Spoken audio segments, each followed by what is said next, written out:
Hey, welcome to the Week in Bite, presented by the Wall Street Breakfast. I'm Daniel Snyder.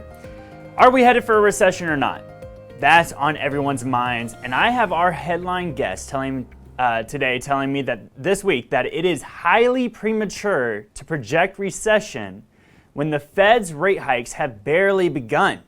So let's go ahead and bring him into the conversation. Charles Lieberman, partner and chief investment officer at Advisors Capital Management. I want to give you a moment to either defend or change your stance on this recession quote after the FOMC minutes we received this week. So why don't you go ahead and share with us your thoughts? Are there any updates, or do you still feel the same way? I still feel the same way. The Fed clearly has a long way to go. They've started late. They're behind the curve. It's even borderline irresponsible. But they've gotten started. Rate hikes lie ahead, multiple rate hikes. And the objective is to slow down the growth of the economy so that inflation comes off the boil. Inflation is running very hot. That is clearly out of line with the Fed's objectives, and they need to bring it down. So this kind of goes in tune because you also mentioned in your note about unemployment. Right? We just got the initial jobless claims this week as well. We see that unemployment continues to drop more and more, although we have had other marketplace authors here on Seeking Alpha continue to tell us that, yeah, growth is happening, but real wages are actually negative. So how long does this growth and inflation actually last, in your opinion? Well, real wages are negative, but only marginally so, and it remains to be seen for how long, because this is clearly an imbalance. When you have so much demand for labor relative to supply, wage rates are going to be under significant upward pressure, and that's precisely what we're seeing. Ultimately, that is the imbalance in the economy. There are problems coming about from things like supply chains and various other things like Russia's invasion of Ukraine driving up oil prices. All of that stuff is secondary relative to the imbalance in the labor market. Demand is through the roof relative to supply, and that means wage rates are going to be under more upward pressure. Some of the inflation numbers are high because of those supply chain factors. Those should ease off, but the underlying trends are not favorable, and that's why the Fed's got to slow the economy down. And that means interest rates have got to rise, and we're just simply early in that process.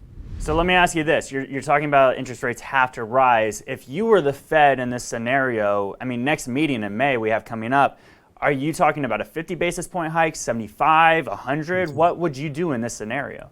Well, the last thing the Fed wants to do is shock the markets. This is a Fed that has done absolutely everything possible to signal in advance exactly what it's going to do.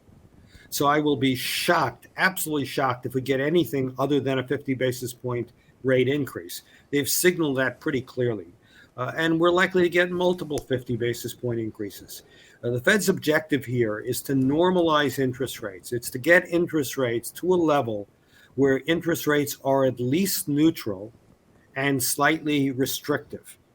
And because inflation is where it is and interest rates are where they are, we still have severely negative interest rates. So the Fed is still highly accommodative. It's pushing growth up instead of trying to restrict growth. So they've got a long ways to go. They need to get there as quickly as they can. 50 basis points at a clip is their judgment about how fast they can go. And I expect multiple 50s in order to get there as quickly as they reasonably can. The last thing they want to do is shock the markets and cause the stock market to fall out of bed or the bond market to throw up, anything like that. But we continue to go back to inflation. So playing devil's advocate here, why not? Why are we not in a position, or why are they not looking at a position of just, hey, we need to put this into a recession in order to have unemployment increase, crush the demand, let supply catch up? Like, at what point does this stop? How high in interest rates do you need to go in order to feel that demand crunch really just evaporate? Yeah, well, they could crunch the economy, but that's taking a sledgehammer to. They would strongly prefer to tighten policy reasonably quickly and try to slow it down and go after what's called a soft landing, the fabled soft landing. If they can pull that off, then that's wonderful. And they would prefer to avoid a recession. Recessions are very damaging to the economy. People lose their jobs, suffer financially. That's something they would prefer to avoid. So that's really taking a sledgehammer to it, and that's not desirable. So let me ask you this. Everybody's been looking at the inverted yield curve, right? It's kind of been balancing. It's gone inverted. It's come back. It's gone again. It's come back. Does this signal recession possibility for you? No. So if you look historically at inverted yield curves, they are followed by recessions anywhere from 6 months to 2.5 years out. That's like a weatherman forecasting snow in July.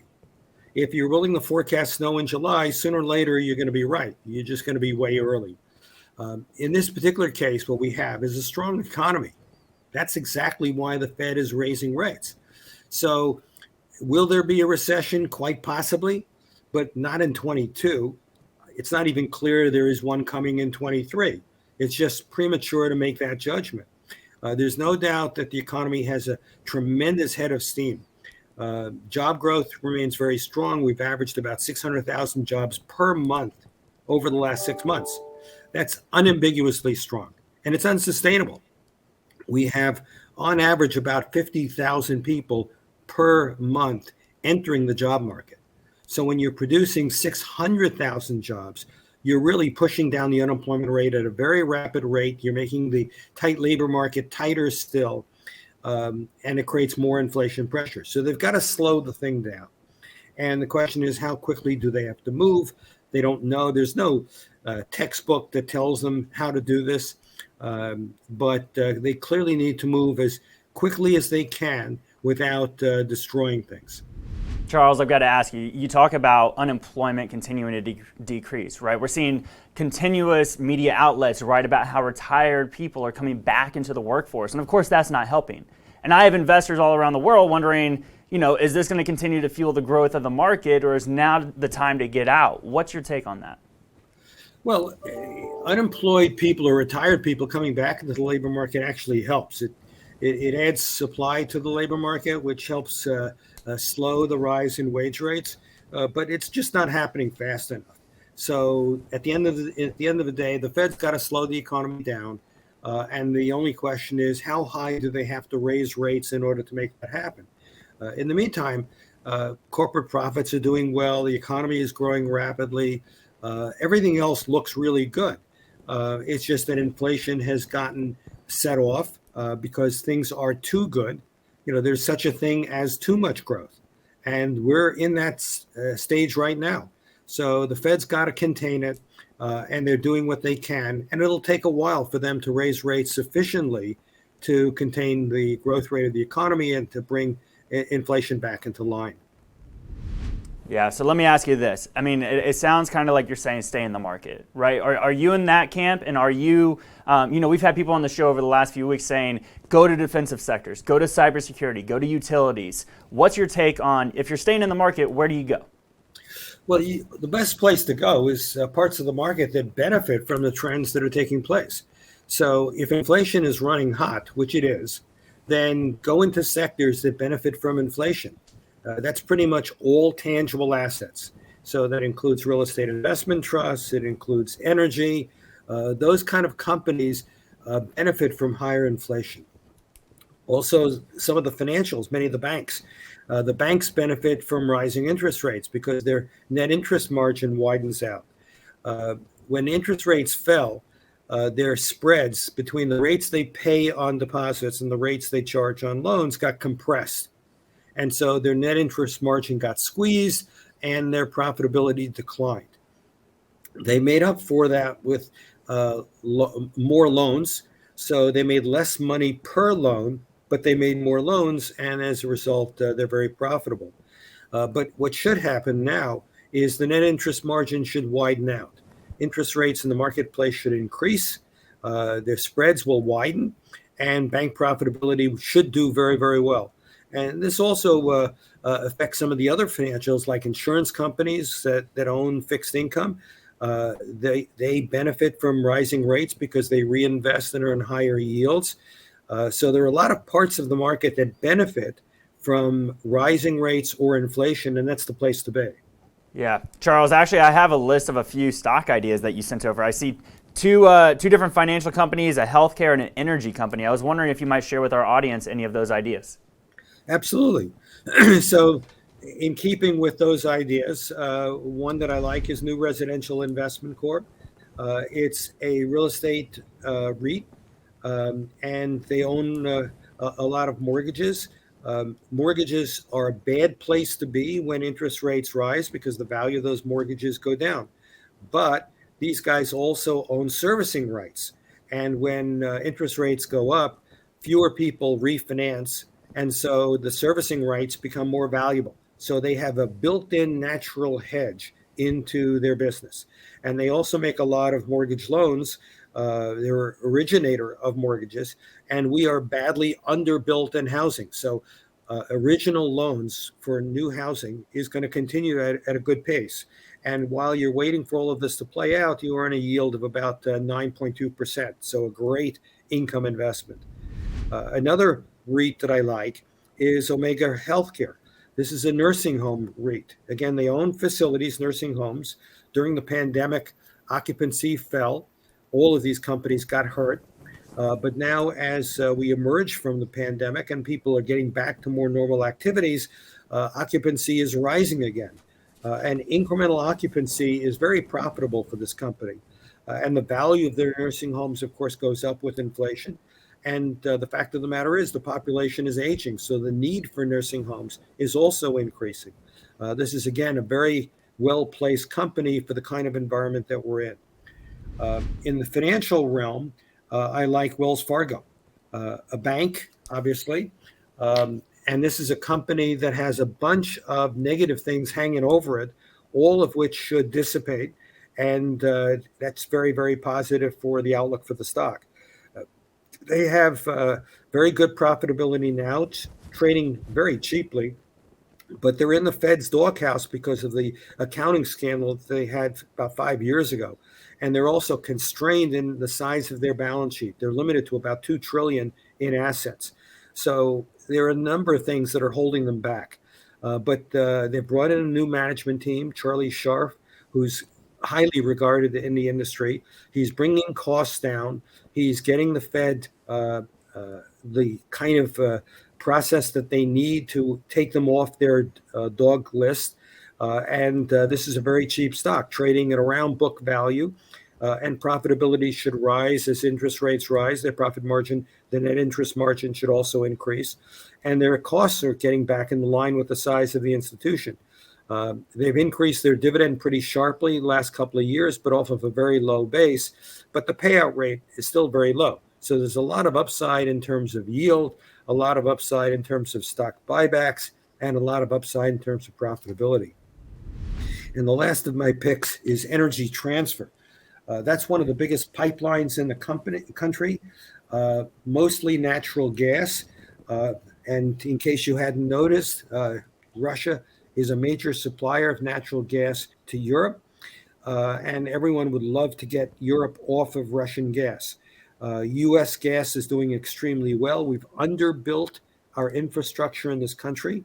The administration has been unfriendly to the energy sector. But the fact of the matter is there's no substitute for natural gas and domestic oil. And so we've seen all of these companies benefit from the rising price.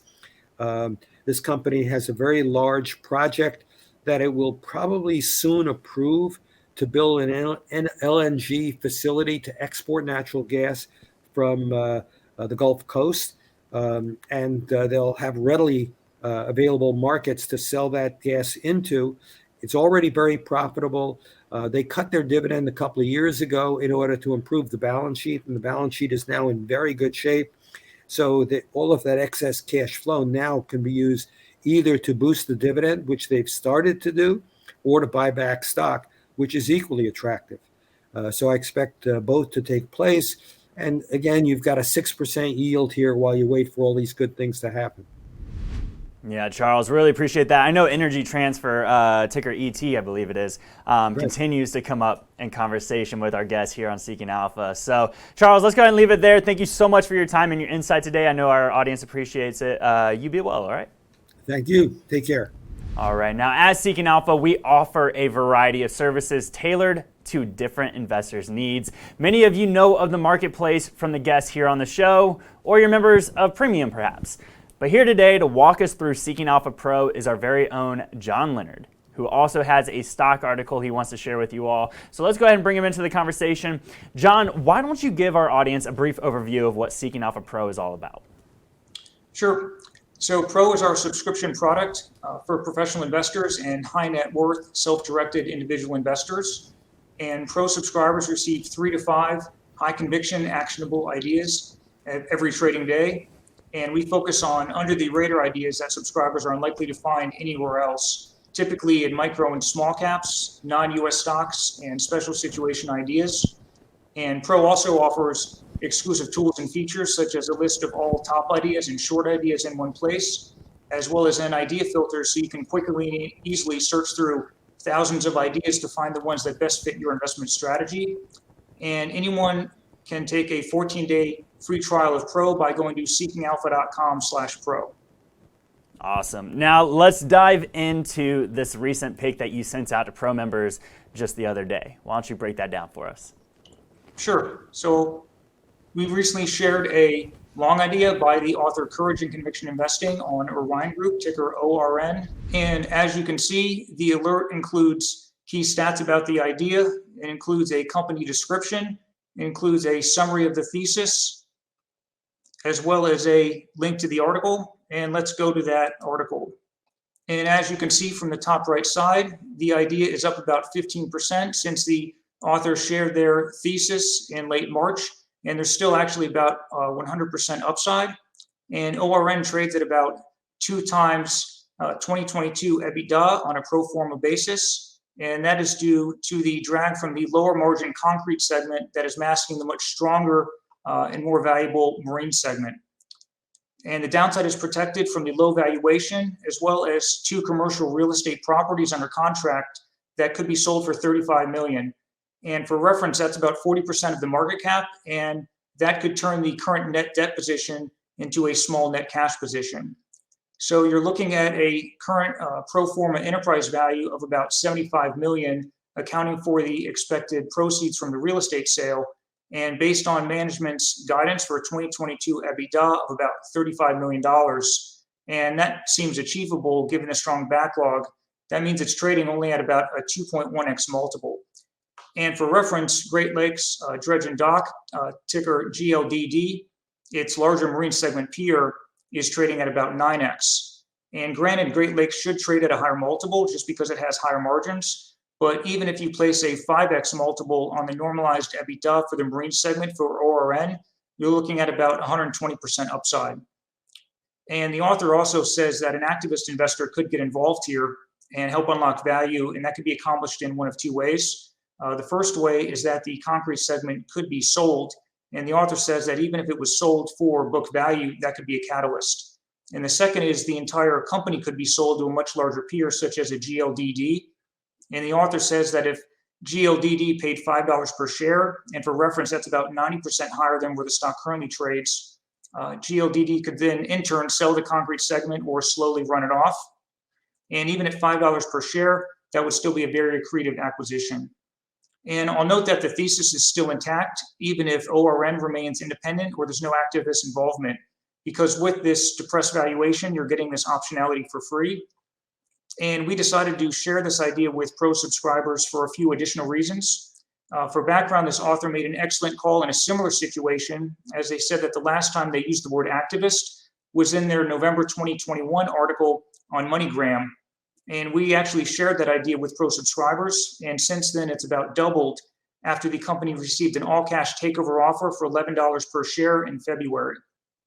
And as you can see at the top of this page, we did select this thesis on ORN as a top idea, which is our highest category, as it checked a number of boxes. So first, there's an asymmetric risk-return profile, meaning the upside is much greater than the downside. So this is a typical heads I win, tails I don't lose much type idea. And as I said, the downside's protected because of the low valuation and because of the expected proceeds from the real estate sale. And there's about 100% upside even using conservative assumptions. Second, there are catalysts such as the closing of the real estate sale, improving results in the marine and concrete segments, as well as the potential for activist involvement or even a sale of the entire company. And the author also identifies them as pricing, or why does this opportunity exist? For example, this is a very under the radar idea.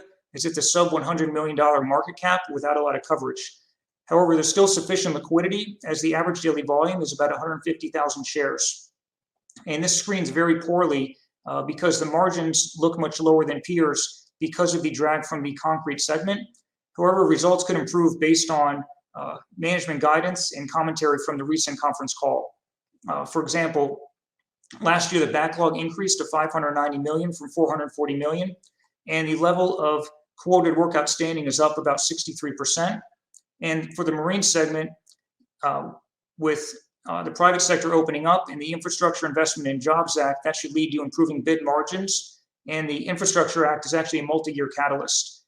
And with the concrete segment, management said they're seeing increased volume of bid opportunities in the Houston market, along with improving bid margins. So that's an example of an idea that we recently shared for pro subscribers on ORN. So John, I'd like to ask you real quick, great breakdown, by the way, of ORN. So in Seeking Alpha Pro, we have a team that's breaking down these articles within pretty much an analyst fashion, right? And you're sending out through emails, and if so, how many can somebody expect to receive, a week or a month of the ideas like this? Sure, great question. So yes, you are correct that the subscribers do receive these alerts via email. So they get it in an email every day, and they can also access it under the SA Pro editor's account on the Seeking Alpha Pro homepage as well. So there's two ways to access it. In terms of how many ideas they get, they'll typically get between 3 to 5 ideas every trading day. So you're looking at maybe about 20 ideas a week, or about 80 a month. So that's still pretty good idea generation for, like I said, a professional investor or a high net worth individual investor. Yeah, or anyone looking for opportunity, right? Well, I want to follow up with you in regards to this. Do pro articles usually come from the same authors on the site, or are you kind of scanning all articles that are published and breaking those down? Sure. So there have been instances where we actually do share multiple theses by the same author, just because we know one author they're very credible, they're very established, they have a great track record. So there have been many cases of us sharing several ideas by the same author, but at the same time, we are looking at all the potential actionable ideas to share, with readers and with subscribers. Now, are you looking across all sectors, or do you guys kind of focus on specific areas of the market? Sure, great question. So we do look at all sectors and all parts of the market, and we focus on equity ideas. As I said before, it has to be an actionable idea, meaning clear, long, or short. We do have a minimum sort of market cap and liquidity requirement because we want this to be actionable for subscribers. And as I said, with just an example with ORN, even though it's a micro cap and the market cap is about $80 million, we checked and there's actually sufficient liquidity. It's about 150,000 shares on average daily volume. Yeah, gotcha. All right, John, let's go ahead and leave it there. I really appreciate you joining us today and breaking that down. Now, if you're interested in trying Seeking Alpha Pro, just head over to seekingalpha.com/pro to get started today. Again, that's seekingalpha.com/pro. Now, everyone's favorite Kim Khan is back with us after what I'm sure was a very difficult trip in Venice last week. Kim, it's good to have you back. What do we have on deck? And when I say deck, I don't mean off the deck of the boat for this week's Catalyst Watch. Thanks, Daniel. It's good to be back. We've got a very busy week next week, and it's a jam-packed one because it's holiday shortened. The markets are closed for Good Friday. So let's start out on Tuesday. There's the CPI coming in. It's going to economists looking for the whole headline number to go north of 8%, 8.3% to be exactly. Now, does that change what the Fed is thinking? maybe not. They're already aware. They're already turning about as hawkish as anybody has seen in recent memory. So maybe not huge for the Fed, but certainly always a market-moving number. Maybe more important for the Fed is on Wednesday when we kick off bank earnings and broker earnings. J.P. Morgan is coming out and leading that off. And if the J.P. Morgan is doing well and the numbers come in on the strong side, then the Fed will probably think, hey, we can stick with our plan off to the races with balance sheet reduction and 50 basis point hikes. If they're really weak and there's a little stumbling in the financial sector, they might think twice about the path. It's that's possible. And then on Thursday, a little moving away from the Fed, we've got the Vancouver TED Talks wrapping up, and on the final session, there'll be one new Twitter board member, Elon Musk, participating. You might not expect him to say much about his stake in Twitter on this TED Talk, but then he's for unfettered free speech, so he just might come out and say he's going to be taking the company private. Who knows? Yeah, when it comes to Elon, anything's possible, right? Oh, absolutely. Man. And then we got earnings season coming up. So it seems like these next few weeks, it's time to dive back in. And just a reminder for everyone that Catalyst Watch are typical moving moments that happen in the following week that have the ability to move share prices. So that's why we like to highlight that for you. Now, Kim, kind of wondering, having been in Italy, are you investing in wine now? Is that the new hedge? Is wine the new hedge? Well, I mean, the wine is always a great hedge, especially on down market days, I'd say. Yeah, I hear you on that. All right, Kim, let's leave it there. You have a great weekend, and we'll see you again next week, all right? Thanks a lot. All right, and because it's my show and I'm allowed to do this, I just want to wish my mom a happy retirement. Love you. Thank you for everything you've done for me. And everyone, that wraps it up this week for the Week in Bite. We'll see you all next week.